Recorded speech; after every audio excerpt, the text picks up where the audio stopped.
नमस्कार, मेरा नाम संगीता मल्होत्रा तलवार है। मैं हालिमा खातून की एडवोकेट हूँ और जो कि वो हिंदू बन चुकी हैं। उनका नाम यशोदा है। 16 तारीख को मुझे उनकी कॉल आई थी। मैं किसी मीटिंग में थी। उन्होंने मुझे कहा कि मुझे सेव करिए मैडम, मुझे बचाइए, मेरे साथ जो है गैंगरेप हुआ है और मुझे मेरी जान को खतरा है। फिर उसके बाद उनका 17 को भी मुझे कॉल आया, तो तब मैंने उनसे कहा, क्योंकि मुझे यकीन नहीं हो रहा था, क्योंकि आजकल इतने हादसे होते रहते हैं कि हम किस पर यकीन करें किस पर नहीं करें। तो मैंने उन्हें बोला कि आप अपनी वॉइस रिकॉर्डिंग आप मुझे भेजिए, आपके साथ क्या हुआ है मुझे समझ में नहीं आ रहा है। तो उन्होंने मुझे वॉइस रिकॉर्डिंग्स में अपनी कुछ फोटोज भेजी, वॉइस रिकॉर्डिंग भेजी, उनके साथ क्या हादसा हुआ, क्या नहीं हुआ। फिर मैंने उसको सुना। उसके बाद मैंने 112 पर कॉल किया। कॉल करके जो पुरानी दिल्ली रेलवे स्टेशन है वहां के थाने का मैंने वहां के एसएचओ का नंबर निकाला। एसएचओ से मैंने बात की। एसएचओ ने कहा कि मैडम अभी तो मैं आपको कुछ बता नहीं सकता हूँ, आप मुझे कल फोन करिएगा। फिर मैंने 17 तारीख को उन्हें फोन किया तो उन्होंने बोला मैडम आप हमें शाम को आकर मिलिएगा।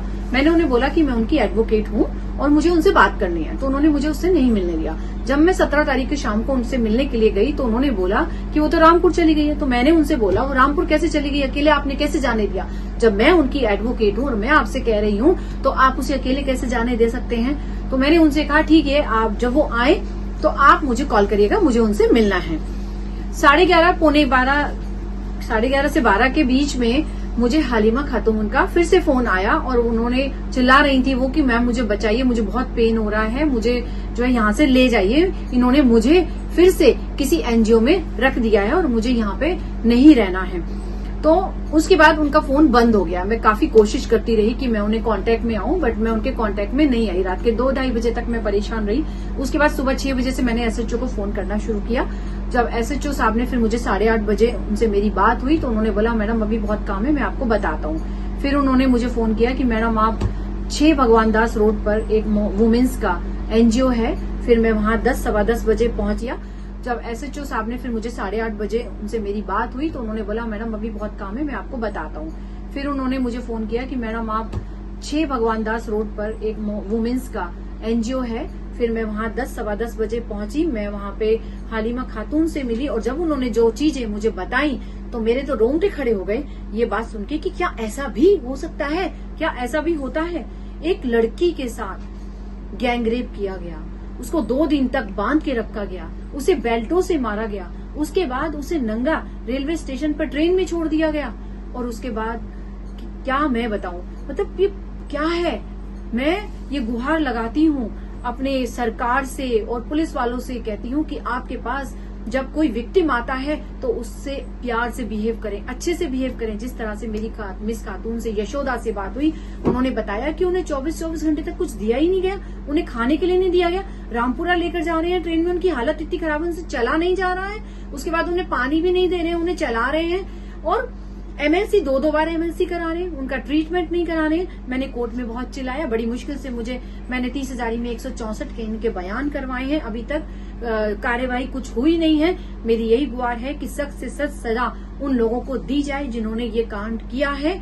और क्या कसूर है उस लड़की का?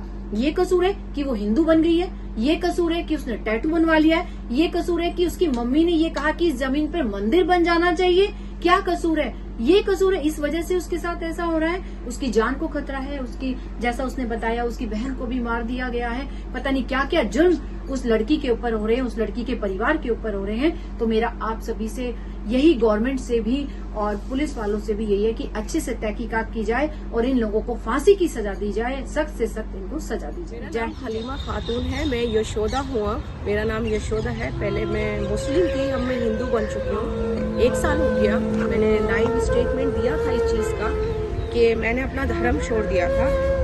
बहुत सारी चीज़ें ऐसी थी पॉजिटिव, जैसे मौलाना की, जैसे मेरे खानदान वाले, मेरे ताऊ के बेटे मौलाना मुफ्ती साहब हैं और वो बरेली संगठन से जुड़े हुए हैं।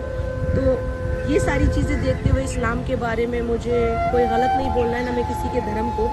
मस्जिद की कुछ ऐसी सच्चाई थी, जामिया मस्जिद की जो इमाम साहब हैं, मौलाना साहब, जिन्होंने मस्जिद के नादर बाग की मंडैया वाले इमाम साहब जो लड़कियों को बुलाते हैं जहाँ पे गलत धंधे होते हैं, हथियार और कॉन्डम्स जैसी चीज़ें लड़कियाँ बुलाई जाती हैं। मैं तो वहाँ कभी नहीं गई हूँ, लेकिन ये सारी सच्चाई मैंने पता निकालने के लिए वहाँ वीडियोस बनाई जिसमें उन्होंने खुद कबूला है उस दिन जब मैं प्रॉपर्टी के मैटर में 350 बीघे जमीन है हमारी चमरौआ में, नोकमा दबका में, उन्होंने पूरे गांव ने कहा कि ये जमीन पूरा जितना भी हिंदू मरा है आज तक कब्रिस्तान में गया है जिसकी बॉडी जली नहीं है, और जाने कितनी लड़कियों का बलात्कार। लेकिन इसके लिए मैंने अपनी आवाज उठाई। इसी सिलसिले में मैं अपने गांव गई दबका, और जैसे ही मैं दबका गई, जैसे ही इम्तियाज हुसैन चिंटू को पता चला कि ये आई है और ये कुछ कर सकती है, तो जो वीडियोस वाला फोन था उसे छीन लिया। लेकिन मैंने पेन ड्राइव और जितनी भी सारी चीजें थी अपने दोस्तों को बोला, और वो वीडियोस मैंने सेव करवा दी थी। मुझे पता था कि ये होगा,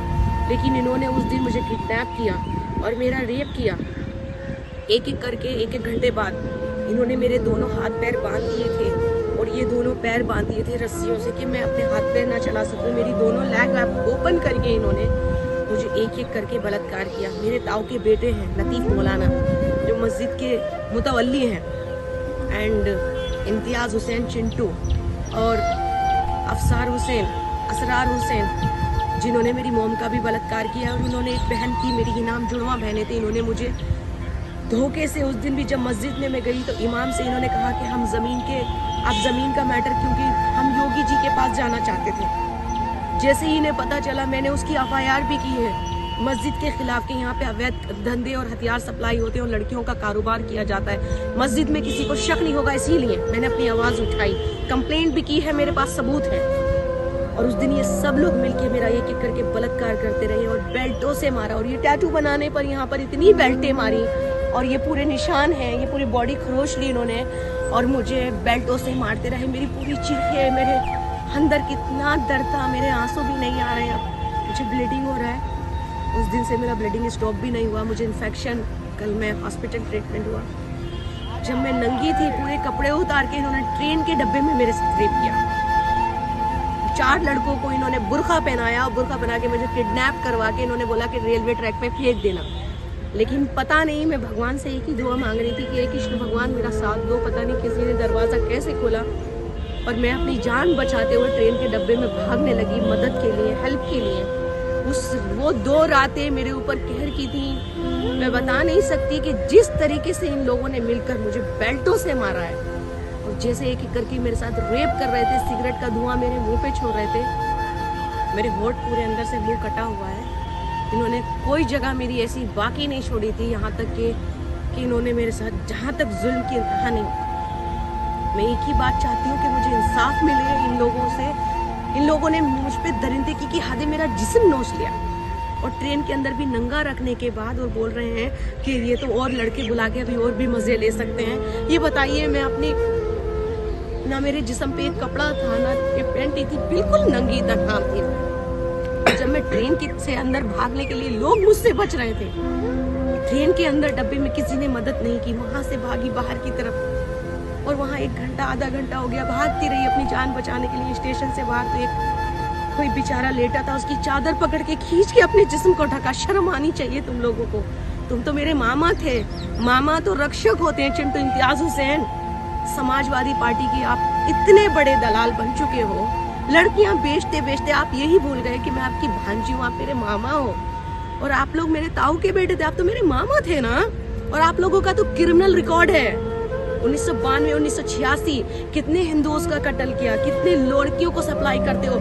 अरे तुम लोग मस्जिद से तो छोड़ो, तुम लोग नैनीताल तक में अपना संगठन बना के बैठे हो। और अरे कौन इंसान कुरान पाक को हाथ लगाता है बिना वजू? आप लोग बोलते हो बिना वजू करके, हम वजू करके। ठीक है, मैं सारे मुसलमानों को नहीं बोल रही हूँ, लेकिन आप अब इनका वीडियो देखिए तो आप खुद शर्म करेंगे मुसलमान होने पर, कि आप बिना वजू कुरान को कॉन्डम फाड़ के कॉन्डम रख सकते हो। मैंने वीडियो बनाए हैं। क्या मस्जिद के अंदर किसी लड़की के साथ सेक्स जायज है? क्या मस्जिद के अंदर लड़की जब अलाउ ही नहीं है तो वहां पे लड़कियां इमाम साहब को कैसे अलाउ हो रही हैं? रात के 12 के बाद, असर से पहले, मगरिब से पहले, ईशा के बाद से लड़कियां आना स्टार्ट होती हैं, और सुबह फजर से पहले निकाल दोगे आप। कि पूरी दुनिया को गुमराह कर दिया आप लोगों ने।